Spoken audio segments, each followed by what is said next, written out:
আমাদের নিউ সোলোর মাল ইটন্ডা গ্রামে ভাড়া যাচ্ছে। তো আজকে ধর্মরাজ পুজো উপলক্ষে ভাড়া যাচ্ছে, তো দেখতে থাকো ভিডিও। তো দেখাচ্ছি, ভিডিও দেখতে থাকো শেষ পর্যন্ত। যারা ভিডিওটি ভালো লাগলে অবশ্যই যেন ভিডিওতে লাইক কমেন্ট এবং সাবস্ক্রাইব করবে। তো দেখাচ্ছি, দেখো।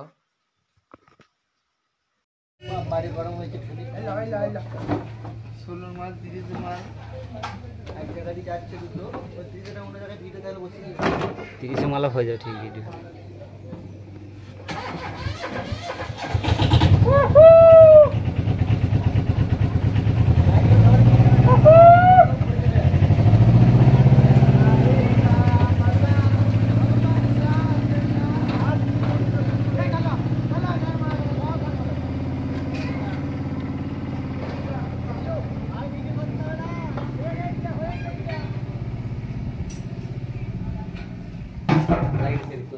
অটোমেটিক শেষ হয়ে যায়।